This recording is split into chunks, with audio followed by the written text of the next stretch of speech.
நேர்களுக்கு வணக்கம். பிரபல யூடியூபரான சுதர்சன் மீது அவருடைய மனைவி விமலா தேவி என்ன வரதட்சணை கேட்டு கொடுமைப்படுத்துறாரு, என்னையும் குழந்தையும் வீட்டை விட்டு விரட்டி விட்டாரு அப்படிங்கிற மாதிரி ஒரு புகாரை கொடுத்துருக்காங்க காவல்துறையில. இதை பத்தி தான் இந்த வீடியோல பேச போறோம். யார் அந்த சுதர்சன், என்ன பிரபலமான யூடியூப் சேனல் வச்சிருக்காரு, இவருடைய பின்புலம் ஹிஸ்டரி என்ன, இவங்க திருமணத்தின் போது என்னென்னலாம் பண்ணப்பட்டது என்ன அப்படிங்கிறது தான் இந்த வீடியோவில் பார்க்க போகிறோம். வீடியோக்குள்ளே போகலாம். ஒரு 4 லைன்ஸில் வந்து இந்த விஷயத்தை பார்க்கணும் அப்படின்னா, பிரபல அந்த டெக் சூப்பர் ஸ்டார் அப்படிங்கிற ஒரு, அதாவது எலக்ட்ரானிக்ஸ் மொபைல் இந்த மாதிரியான விஷயங்களை வந்து விமர்சனம் பண்ணக்கூடிய, அதாவது புதுசாக ஒரு பொருளை லான்ச் பண்ணுறாங்க அப்படின்னா அதை வாங்கி விமர்சனம் பண்ணக்கூடிய அந்த ஒரு யூடியூப் சேனல் வந்து இந்த சுதர்சன் வச்சிருக்காரு. அதுக்கு முன்னாடி அவர் எங்கே ஒர்க் பண்ணிட்டு இருந்தாரு, எப்படி இங்கே வந்தார், எப்படி இந்த சேனலை ஆரம்பிச்சாரு, எப்படி சப்ஸ்கிரைபர் ஏற்றினார் ஒரே வீடியோவில் அப்படிங்கிறதையும் நம்ம இந்த வீடியோவில் பார்க்க போகிறோம். அதுக்கப்புறம் வந்து இவருடைய திருமணம் வந்து காதல் திருமணம். அவருடைய மனைவி பேர் விமலா தேவி. இருவரும் காதலிச்சு தான் திருமணம் பண்ணியிருக்காங்க. காதலிச்சு திருமணம் பண்ணால் கூட கல்யாணத்தின் போது என்ன ஏதெல்லாம் போடுவீங்க அப்படின்னு கேட்டெல்லாம் வாங்கியிருக்காரு இந்த சுதர்சன். என்னென்னலாம் கேட்டு வாங்கியிருக்காரு அப்படின்னா, என்ன போடப்பட்டிருக்கு அந்த பெண் வீட்டில் அப்படின்னா, நகையாக வந்து 30 சவரன் நகை போட்டிருக்காங்க. 5 லட்சம் ரூபாய் ரொக்க பணமாக கையில் கொடுத்துருக்காங்க. அப்புறம் பண்ண வேண்டிய இன்ன பிற சீர்வரிசைகளை எல்லாம் பண்ணியிருக்காங்க.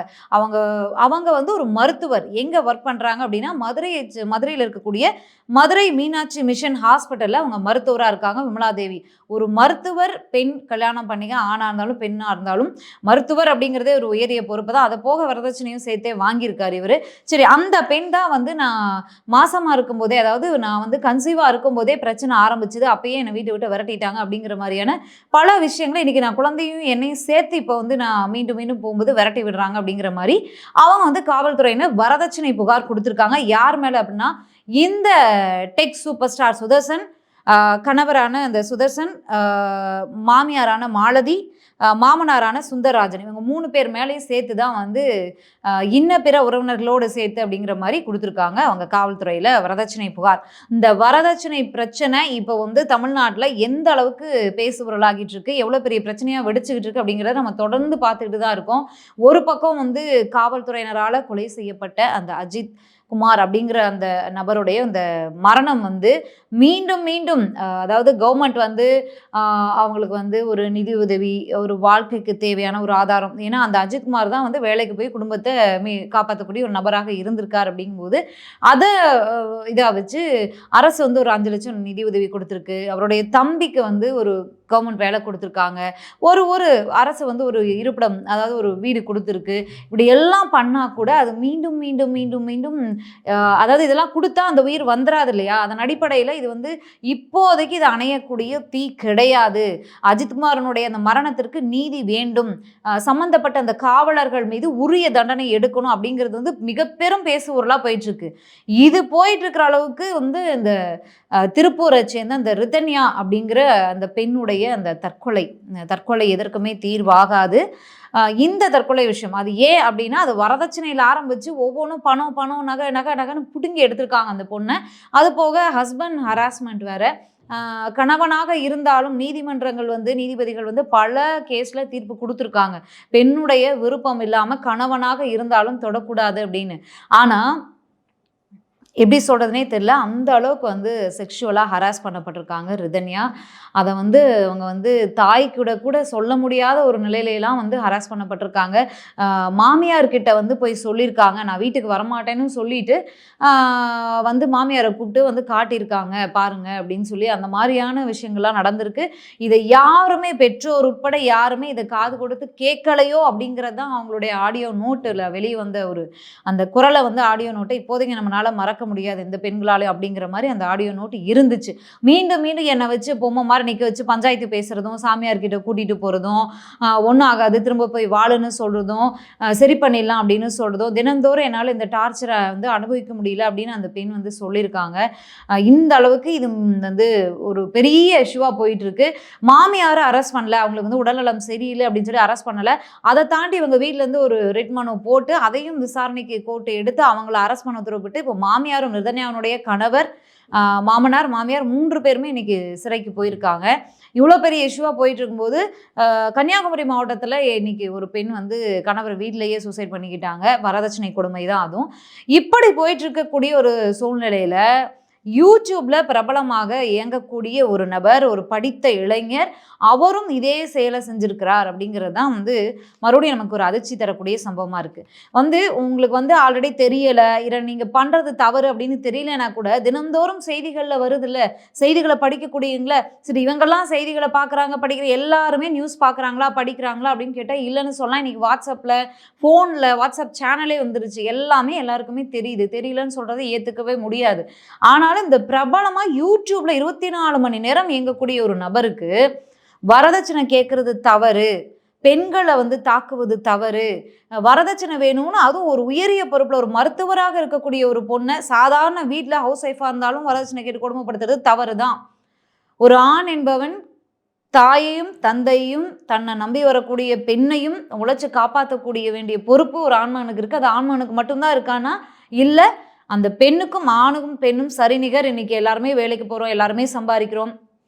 நம்மளுடைய வாழ்க்கையை நடத்துவதற்கும் வாழ்க்கை தரத்தை உயர்த்துவதற்கும் இன்னைக்கு ஒரு ஆண் மட்டும்தான் வேலைக்கு போகணும், ஆண் மட்டும்தான் சம்பாதிக்கணும் அப்படின்லாம் இல்லை. பெண்களும் போகிறாங்க, பெண்களும் சம்பாதிக்கிறாங்க. எல்லாமே இன்னைக்கு லைஃபே ஈக்குவல் ஆயிடுச்சு.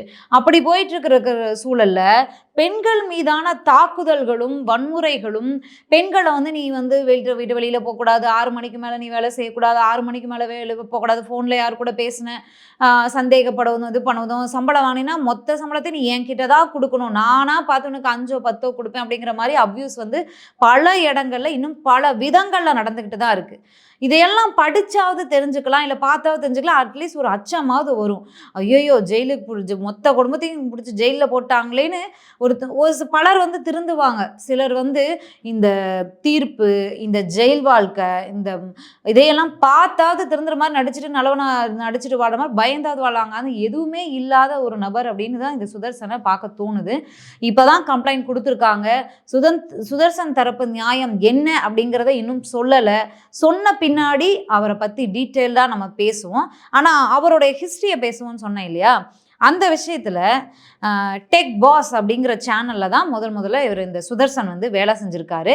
அதுக்கு முன்னாடி இந்த டெக் பாஸ் அப்படிங்கிற சேனலை அந்த நிறுவனம், அதாவது அடடா கிரியேஷன்ஸ் அப்படிங்கிற அந்த நிறுவனத்தில் தான் இந்த சுதர்சன் வேலை செஞ்சுருக்காரு. இவராக டெக் பாஸ் அப்படிங்கிற ஒரு சேனலை ஆரம்பிக்கிறதுக்கு உந்துதலே தரலை. முழுக்க சொல்ல போனால் இந்த டெக் பாஸ்ங்கிற சேனலை ஆரம்பி நீ பண்ணு கண்டிப்பாக நல்லா வரும் அப்படின்னு சொல்லி ஆரம்பிக்க சொல்லியிருக்காங்க. ஆனால் முழுக்க இந்த சுதர்சன் அப்படிங்கிற இந்த யூடியூபருக்கு டெக் பாஸ் அப்படின்னு தனியாக ஒரு சேனலை புதுசாக ஒரு சேனல் ஆரம்பித்து அந்த அடடா கிரியேஷனோட இதில் ஆரம்பித்து வேலை செய்வதில் விருப்பம் இல்லை. அடடா கிரியேஷன்ஸில் மில்லியன் சப்ஸ்கிரைபர்ஸ் இருக்காங்க, இங்கே நம்ம என்ன வீடியோ போட்டாலும் போகும், இதுதான் நமக்கு சேஃபு, இங்கேயே நம்ம இந்த எலக்ட்ரானிக்ஸ் சம்மந்தமான இந்த வீடியோஸை போடுவோம், புதுசாக ஒரு சேனல் ஆரம்பித்து அதில் போட்டு நம்ம ரிஸ்க் எடுக்க வேணாம், ஏன்னா சேனல் நல்லா போகலைன்னா அப்புறம் நம்ம பொழப்பு போயிடுங்கிற அச்சத்தில் தான் அவர் முழுக்க இருந்திருக்காரு. இந்த அடடா கிரியேஷன்ஸை ஆரம்பித்து நடத்திட்டு இருக்கக்கூடிய அதனுடைய ஓனர்ஸான 2 பேர் தான். அவங்க பேர் சரியான்னு எனக்கு தெரியல, சரி இல்லை தவறுனா நீங்கள் கமெண்ட்டில் சொல்லுங்கள். ஏன்னா இந்த டெக்னிக்கல் அளவுக்குலாம் நான் போய் ரொம்ப ஓவராக பார்க்க மாட்டேன். இது ஒரு செய்தி அப்படிங்கிறதுனால அவங்களுடைய பின்புலத்தை சொல்லணும் அப்படிங்கிறதுனால சொல்கிறேன். அவங்களுடைய பெயர் அடடா கிரியேஷன்ஸ், முருகேசன் விஜய் நினைக்கிறேன், எனக்கு சரியான தெரியலை. இவங்களோட தான் இந்த அடடா கிரியேஷன்ஸ். இவங்க மொத்தமாகவே சுதர்சன் அந்த கம்பெனியில் 2016 சேர்ந்துருக்காரு. அப்போ இவர் இந்த டெக்னிக்கல் தொடர்பாக நான் வீடியோஸ் போடுறேன் அப்படிங்கிறத இந்த சுதர்சன் தான் விருப்பமாக சொல்லியிருக்காரு.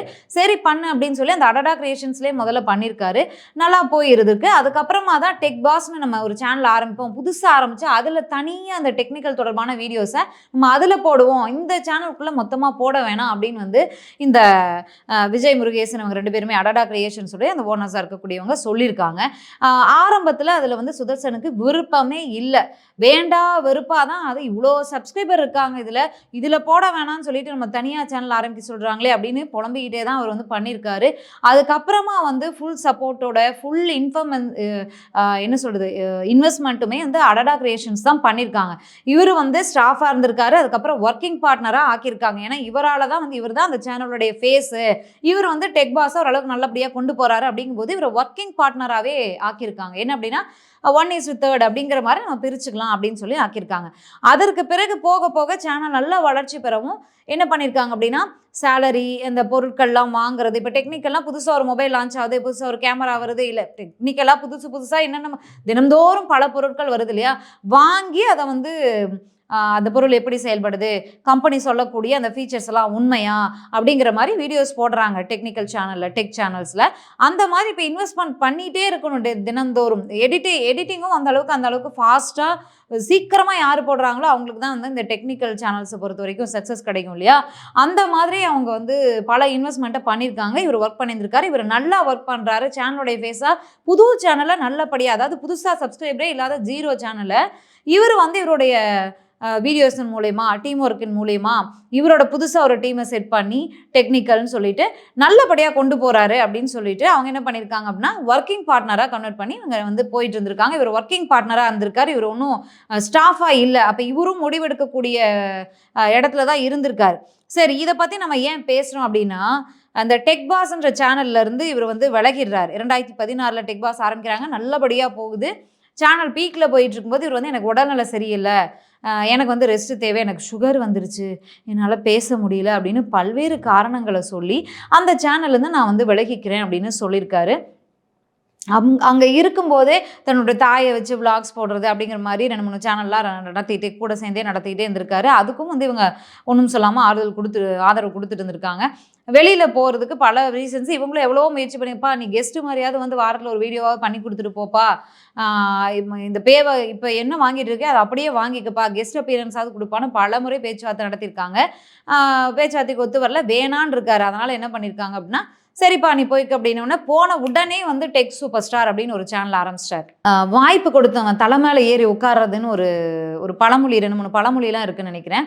அந்த மாதிரிலாம் சொல்லுவாங்க இல்லையா? அதே விஷயத்தை தான் இந்த சுதர்சன் வந்து அவங்களுக்கு பண்ணியிருக்காரு. துரோகம் தான் பண்ணியிருக்காரு. என்ன பண்ணியிருக்காருன்னா, இந்த டெக் பாஸில் இருந்தவங்களையெல்லாம் வந்து ஆல்ரெடி என்ன அப்படின்னா, இந்த டெக் பாஸில் இருக்கிற ஸ்டாஃப்ஸ் கிட்ட நீங்கள் எந்த கான்வர்சேஷனும் வச்சுக்க கூடாது, எதுவாக இருந்தாலும் என் டீமுக்கு நான் தான் சொல்லணும், நான் சொல்கிறத தான் அவங்க கேட்கணும், நீங்கள் வந்து சொன்னீங்கன்னா அங்கே கன்ஃபியூஷன் ஆகும், யார் சொல்கிறத கேட்குறது அப்படிங்கிற இஷ்யூ வரும். இன்னொன்று டெக்னிக்கல் அப்படிங்கிறதுனால ஃபாஸ்ட்டாக நம்ம அப்டேட் பண்ணணும், ஃபாஸ்ட்டாக இன்ஃபர்மேஷன்ஸ் எடுத்து முடிவுகளை சீக்கிரமாக எடுக்க வேண்டிய சூழல். நான் சாதாரண யூடியூப் சேனல்னாவே எந்த ஒரு முடிவுனாலும் இந்த வீடியோ போடணுமா வேண்டாமா, இந்த விஷயத்தை எடுக்கலாமா வேணாமா அப்படிங்கிறத சீக்கிரமாக எடுக்கணும். ஒரு 2-3 தலைமை அங்கே இருக்காங்க, 2-3 பேரை கேட்டு முடிவெடுக்க வேண்டிய இடத்துல இருந்தால் அந்த சேனல் வந்து முன்னுக்கு வரதுக்கு வாய்ப்பே இல்லை. இது பல இடங்களில் இது நடக்கக்கூடிய விஷயம் தான். நானும் ஃபேஸ் பண்ண விஷயம் தான். இதுதான் நிதர்சன உண்மை. டிஜிட்டல் மீடியா வந்ததுக்கப்புறம் ஃபஸ்ட்டு ஒரு விஷயத்த ஃபஸ்ட்டு சொல்லிடணும். அப்படி இல்லையா லாஸ்ட்டாக சொன்னாலும் டீட்டெயில்டான யாருமே சொல்லாத விஷயத்த அந்த சேனலில் சொல்லணும். அப்போ தான் அதற்கான ஆடியன்ஸ் வருவாங்க. இதுதான் இன்றைக்கி டிஜிட்டல் பிளாட்ஃபார்மோடைய ஒரு விஷயமா இருக்குது. அதை தாண்டி செயற்கையாக நிறைய க்ரியேட் பண்ணி கொண்டு போய்கிட்டு இருக்காங்க பல இடங்களில். இந்த டெக்னிக்கல் சேனலை பொறுத்த வரைக்கும் என்னென்னா, பெய்டு கண்டென்ட்டு, ஆர்கானிக் கண்டென்ட்டு அப்படிங்கிறதுலாம் இருக்குது.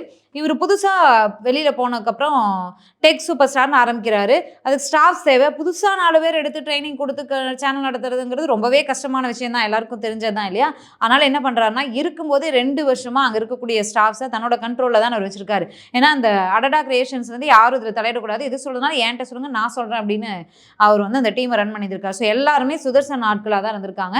சுதர்சன் வெளியில் போனோடனே எல்லாருமே அவர் பின்னாடியே கிளம்பி அந்த டெக் சூப்பர் ஸ்டார் அப்படிங்கிற சேனலுக்கு போயிடுறாங்க. போனதோட கூட இல்லாமல் என்ன பண்ணுறாங்க அப்படின்னா, இந்த டெக் பாஸ் சேனலை எல்லாரும் அன்சப்ஸ்கிரைப் பண்ணுங்க. ஏன் நாங்கள் சொல்கிறோம் அப்படின்னா, இந்த சேனலில் எனக்கு பல நிர்பந்தங்கள் என்னென்னா, ஃபுல் அண்ட் ஃபுல், அதாவது 99% வந்து பெய்ட் கண்டென்ட் தான் போடணும், 1% ஆர்கானிக் கண்டென்ட் போட்டால் போதும் அப்படிங்கிற மாதிரி தான் இவங்க வந்து எனக்கு அழுத்தம் கொடுப்பாங்க. அவங்க பேச்சு கேட்டு தான் நான் அந்த மாதிரி போட்டேன். நான் உங்களுக்குலாம், என்னுடைய சப்ஸ்கிரைபர் ஆனவங்களுக்குலாம் நான் துரோகம் பண்ணிட்டேன். அதனால் நான் எவ்வளோ முறை சொன்னேன், மக்களுக்கு வந்து ஆர்கானிக் கண்டென்ட்டை தான் கொடுக்கணும், பெய்ட் கண்டென்ட் கம்மியாக தான் கொடுக்கணும், நான் எவ்வளோ சொன்னேன். ஆனால் அவங்க கேட்கவே இல்லை. அதனால தான் வெளியில் வந்துட்டேன். நான் மட்டும் இல்லை, மொத்த டீமே வெளில வந்துட்டாங்க பாருங்கள். ஒருத்தன் வெளியில் வந்தால் அது ஏன் தப்புன்னு சொல்லலாம், மொத்தமே எல்லாம் வெளில வந்துட்டா அது அவங்க தப்பு. அதனால் எல்லாரும் அந்த சேனலை அன்சப்ஸ்கிரைப் பண்ணிவிட்டு டெக் சூப்பர் ஸ்டார் சேனலை சப்ஸ்கிரைப் பண்ணுங்கள் அப்படின்னு சொல்லி அவர் ஒரு வீடியோ போடுறாரு. அதையும் நம்பி எல்லாருமே வந்து அங்கேருந்து விலகி ஓவர் நைட்டில் அம்பானி ஆகிறது அப்படின்னு சொல்லுவாங்களே, அந்த மாதிரி டெக் சூப்பர் ஸ்டாரோடைய சப்ஸ்கிரைபர்ஸ் வந்து ஓவர் நைட்லேயே ஏறியிருக்காங்க. இது நடந்திருக்கு.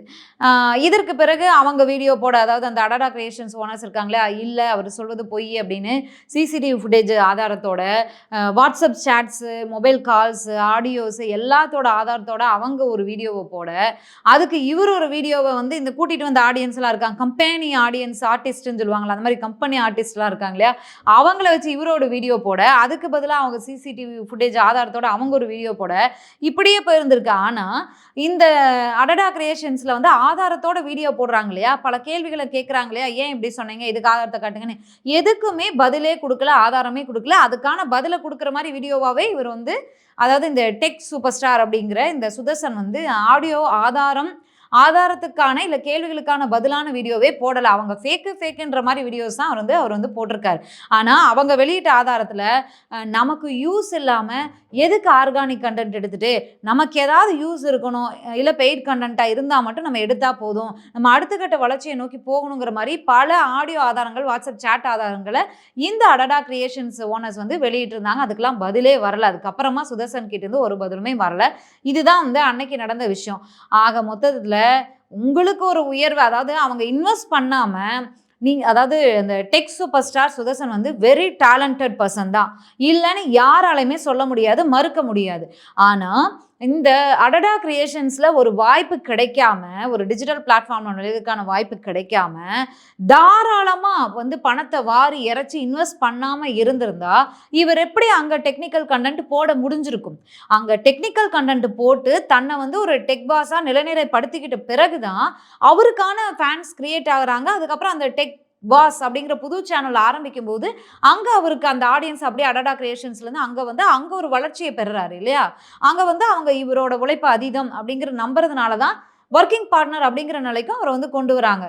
இவ்வளோ கொடுத்தவங்களுக்கே துரோகம் பண்ணவர், அதாவது காதல் திருமணம் பண்ணி உன்னை நம்பி வந்த பெண், அதுவும் மருத்துவர், இவங்களுக்கு வந்து துரோகம் பண்ண மாட்டார், அவங்க கிட்ட வரதட்சணை கேட்டிருக்க மாட்டாருன்னு எப்படி நம்ம வந்து நம்புறது அப்படிங்கிறது நமக்கு தெரியல. இவருடைய ஹிஸ்ட்ரி இதுதான். சரி, அவர் மனைவி கிட்ட என்ன கேட்டிருக்காரு அப்படின்னா, வீடு கட்டிட்டு இருந்திருக்காரு. அதுக்கப்புறம் இந்த டெக் சூப்பர் ஸ்டார் அப்படிங்கிற சேனல் ஆரம்பிச்சு தனியாக வந்துடுறாரு இல்லையா, அவர் நினைச்ச வருமானம் அங்கே கிடைக்கல. வீடு கட்ட ஆரம்பிச்சாரு. வீடு கட்ட ஆரம்பிச்சதுக்கு பிறகு அவர் எதிர்பார்த்த வருமானம் கிடைக்கல அப்படின்னு சொல்லப்படுது. அதற்கு இப்போ என்ன பண்ணுறாரு அப்படின்னா, வீடு கட்டுறதுக்கு எனக்கு ஒரு 10 லட்ச ரூபா தேவை, கொஞ்சம் நகையெல்லாம் போயிட்டு வாங்கிட்டு வா அப்படிங்கிற மாதிரி ஒய்ஃபை வந்து இது பண்ணுறாரு. 10 லட்ச ரூபா கொடுக்க முடியாது, ஒரு 5 லட்சம் வேணால் கொடுக்குறோம் அப்படின்னு அந்த பொண்ணு வீட்டிலேருந்து வந்து சொல்கிறாங்க. ஆனால் அதை ஏற்காமல் ஒய்ஃபை வந்து மாசமாக இருக்கும்போதே இவர் வந்து வீட்டை விட்டு அனுப்பிடுறாரு, விரட்டி அடிச்சிடுறாரு. இப்போ அவங்க குழந்தையோட இருக்காங்க. அவங்க தான் வந்து வரதட்சணை புகார் வந்து கணவரான சுதர்சன் மேலையும் மாமனார் மேலையும் கொடுத்துருக்காங்க. இதுதான் நமக்கு கிடைச்சிருக்கக்கூடிய செய்தி. இப்போதைக்கு இதோட நம்ம முடிச்சுக்கலாம்னு நினைக்கிறேன். நாளைக்குள்ளேயே நமக்கு வந்து முழு விவரங்களும் வெளியில் வரும். அதற்கு பிறகு நம்ம மீண்டும் இந்த வீடியோ தொடர்பாக பேசலாம். யாராக இருந்தாலும் சரி, எதுவாக இருந்தாலும் சரி, இந்த வரதட்சணை அப்படிங்கிறது தவறு அப்படிங்கிறது இன்னுமா புரியல. என்னென்னமோ ஜென்ரேஷன் வந்துருச்சு, எங்கேயோ இருக்கோம் அப்படின்றாங்க. 2025 இருக்கோம். நம்ம இன்னும் போய் வரதட்சணை கேட்டு, அதாவது படிச்சிருக்காங்க, வேலைக்கு போகிறாங்க, மருத்துவராக இருக்காங்க, நீங்களும் நல்ல லட்சங்களில் கோடிகளில் பொருள்றீங்க, அப்புறம் எதுக்கு வரதட்சணை கேட்குறீங்க அப்படிங்கிறது தெரியல. ஒர்க்கிங் பார்ட்னராக இருக்கும்போதே 1 மந்த் சேலரி அவருக்கு வந்து பல லட்சங்கள் இருக்குது. கடைசியாக அவர் ரிலீவ் ஆகும்போது செப்டம்பர் மாதத்தில் 15 லட்சம் சம்பளம் வாங்கியிருக்காரு. சம்பளம் வாங்கிட்டு எனக்கு 3 மாதம் 6 மாதம் சம்பளம் பாக்கின்லாம் அவர் போய் வீடியோலாம் போட்டிருக்காரு. அது வேற விஷயம். அவங்க ஸ்க்ரீன்ஷாட்டோட ஆதாரத்தை சொல்லிடுறாங்க. 15 லட்சம் சம்பளம் வாங்கியிருக்காரு ஒரு மாதத்துக்கு. அப்போ இவராக ஒரு ஓனாக ஒரு கம்பெனியை ரன் பண்ணுறாரு அப்படிங்கும்போது அங்கே எவ்வளோ எடுத்திருப்பார். ஒருவேளை அவருக்கு நட்டம் அப்படின்னு சொல்கிறாங்க. இன்றைக்கும் நீங்கள் போய் டெக் சூப்பர் ஸ்டார் அப்படிங்கிற சேனலில் பாருங்கள். ஒரு மாதத்துக்கு குறைவாக நான் இப்போ தான் பார்த்துட்டு வந்தேன். ஒரு 4லேருந்து 6 வீடியோ பக்கம் அவர் போடுறாரு. அந்த வீடியோஸ் வந்து லட்சக்கணக்கில் வியூஸ் போகுது. அது போக ஷார்ட்ஸ் அது இதுன்னு போடுறாங்க. Facebook channels, social media channels maintain பண்ணுறாங்க. பல வந்து பெய்ட் ஷூட்ஸ் நடத்துகிறாங்க. பெய்ட் ஷூட்ஸுக்கு எதிராக அவ்வளோ குரல் கொடுத்தாரு டெக் பாஸ் நடத்துகிறாங்கன்னு சொல்லி டெக் சூப்பர் ஸ்டார்லேயும் அவ்வளோ பெய்ட் ஷூட்ஸ் வந்து நடத்தியிருக்காங்க, கண்டென்ட் போட்டிருக்காங்க. அப்படி போட்டும் கூட வருமானம் வரல. ஒரு யூடியூபர் வீடியோ போட்டாவே லட்சக்கணக்கில் போகிற யூடியூபர் வந்து வருமானம் வரலை அப்படின்னு சொல்கிறத நம்ம எப்படி எடுத்துக்கிறது அப்படிங்கிறது தெரியலை. டைரக்ட் கம்பெனிஸோட டீலிங் வேறு வச்சுருக்காரு அவர். தெரியலை என்ன ஏது அப்படிங்கிறத பொறுத்து பார்க்கலாம். நாளைக்கு தெளிவான இது தொடர்பான இன்னும் அந்த காப்பிலேருந்து, கம்ப்ளைண்ட் காப்பிலேருந்து எல்லாமே வெளியில் வரும். மீண்டும் பேசுவோம். வரதட்சணை தவறு தவறு தவறு. அது ஆண் கேட்டாலும் தவறு, பெண் கேட்டாலும் தவறு. அதே போல் தற்கொலையும் எதற்கும் தீர்வல்ல அப்படிங்கிறதையும் இந்த வீடியோவில் பதிவு பண்ணிடுறேன். நான் வந்து என்னுடைய சூழல் காரணமாக தம்பி உயிரிழந்த அஜித்குமார் அவர் தொடர்பான வீடியோவும் போடலை, ரிதன்யா இவங்க எதுக்குமே வீடியோ போடலை. மற்ற சேனல்ஸில் நான் வந்து பேட்டி எடுத்திருந்தேன். தற்கொலை தீர்வாகாது, இந்த மாதிரியான காவல்துறை மரணங்கள் அடக்குமுறைகளும் தடுக்கப்பட வேண்டும் அப்படிங்கிறதான் என்னுடைய நிலைப்பாடும். தொடர்ந்து பேசுவோம். நன்றி, வணக்கம்.